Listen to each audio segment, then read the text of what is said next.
Selamat pagi saudara yang dikasihi Tuhan. Kita jumpa lagi dalam renungan pagi GPD Bethesda Makassar.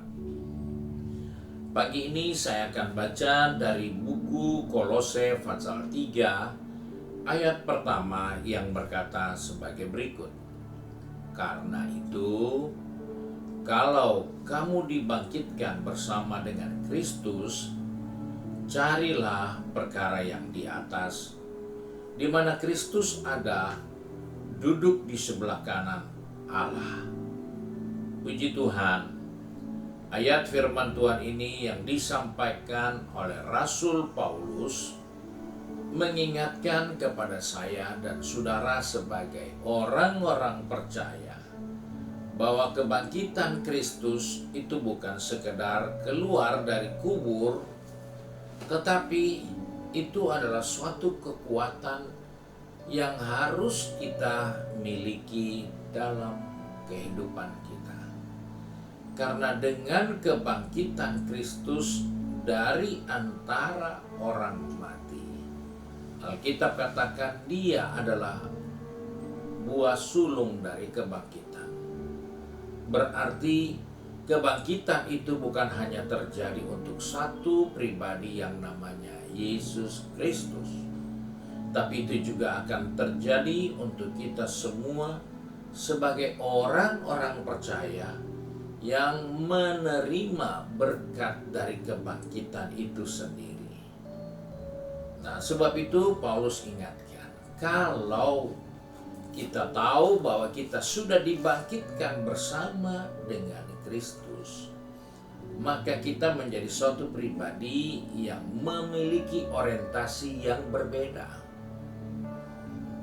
Karena jelas orientasi kehidupan kita merupakan identitas baru, karena bahwa orang-orang yang sudah mengalami kebangkitan bersama Kristus, fokusnya adalah ke sorga.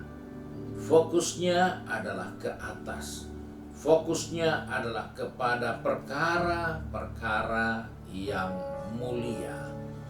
Paulus ingatkan bahwa orang percaya yang telah mati terhadap dosa dan bangkit dalam hidup baru melalui imannya kepada Kristus, itu adalah suatu kebangkitan yang bukan simbolis, tetapi suatu perubahan total dalam arah hidup.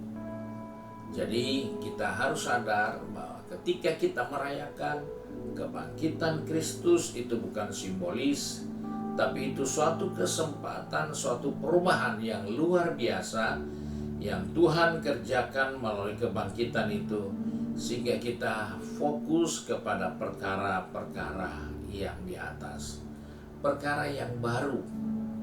Karena Alkitab katakan semua yang terbaik atau semua yang baik itu datangnya dari atas, dari Bapa di surga. Dan Nabi Nehemia pun katakan, Yeremia pun ingatkan bahwa selalu baru setiap hari bagi kehidupan orang-orang yang percaya kepada Tuhan.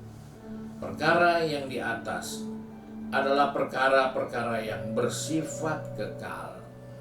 Apa yang kekal? Bukan harta kekayaan, bukan keberhasilan, kesuksesan, jabatan, gelar, dan kedudukan. Tapi yang kekal adalah kasih, kekudusan, kebenaran, dan kerajaan Allah. Kerajaan Allah itu kekal, kasih itu pun kekal, kekudusan kekal, kebenaran itu kekal. Dan Paulus tidak mengingatkan kepada kita bahwa kita tidak boleh sibuk hanya untuk hal-hal yang di atas, tapi menempatkan kepada kita bahwa melalui kebangkitan Kristus, prioritas yang utama bagi kita adalah nilai surgawi. Jadi yang menjadi utama buat kita di tengah menjalani hidup ini, di dunia yang penuh dengan pergumulan, penuh tantangan, penuh penderitaan, fokus dan prioritas utama adalah kepada hal-hal yang surgawi atau rohani. Karena itu adalah tempat di mana Kristus ada. Dan disitulah tujuan hidup dari manusia yang diciptakan Allah. Allah tidak menciptakan kita untuk kekal di dunia ini. Sebab itu Alkitab sudah katakan untuk segala sesuatu ada waktunya. Dengan kata lain, tidak ada yang kekal di bawah kolong langit ini. Karena kita tidak diciptakan untuk permanen tinggal di dunia.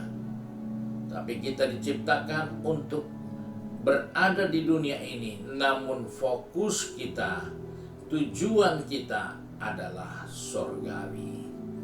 Dan inilah hidup yang patut kita jalani dalam kehidupan kita. Kita harus selalu fokus di mana Kristus ada. Itulah tujuan kita. Ketika kita tahu Dia sudah bangkit dan naik ke surga, maka di sanalah tujuan kehidupan ini.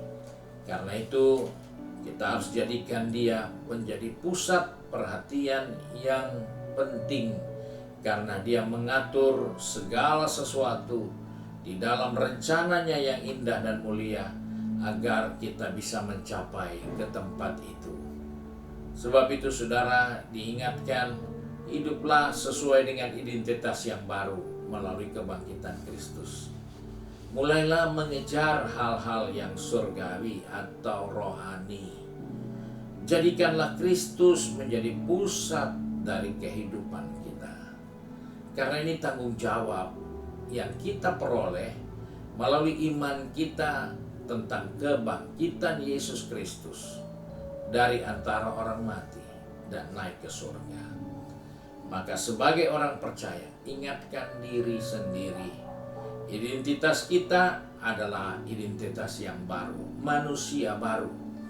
Dan kita punya tugas mengejar hal-hal yang rohani, yang surgawi. Dan kita harus tetap berfokus bahwa Yesus adalah pusat dari kehidupan kita. Kiranya Tuhan tolong kita untuk mempertahankan 3 hal ini yang kita peroleh dalam Yesus Kristus, yang sudah bangkit dan naik ke surga. Tuhan memberkati kita. Mari kita satu dalam doa. Kembali kami datang kepada Bapa di surga dengan mengucap syukur bahwa karena kebangkitan-Mu Tuhan, kami memperoleh yang terbaik atas kehidupan ini. Sebab Tuhan tolong kami, pegang tangan kami, atur langkah kaki kami, agar kami hidup dalam identitas baru. Kami hidup dalam fokus kehidupan yang sesuai dengan panggilan rencana Tuhan. Dan kami tetap mempertahankan Engkau sebagai Tuhan dan Juru Selamat dalam setiap pribadi kami. Tuhan tolong anak-anak yang sudah pergi bekerja, berbisnis, studi, maupun sudah sibuk dengan kegiatan di rumah tangga masing-masing maupun di institusi. Mereka harus menjalankan tugas. Kami mohon penyertaan perlindungan-Mu, supaya kami selalu membawa identitas baru kami, dan kami selalu fokus kepada tujuan kami, dan mengandalkan Tuhan dalam hidup ini. Terima kasih Bapa untuk berkat-Mu hari ini. Sebab itu kami bersyukur dan berdoa di dalam berkat nama Tuhan Yesus Kristus. Haleluya. Amin. Puji Tuhan. Tuhan Yesus memberkati kita dan selamat pagi.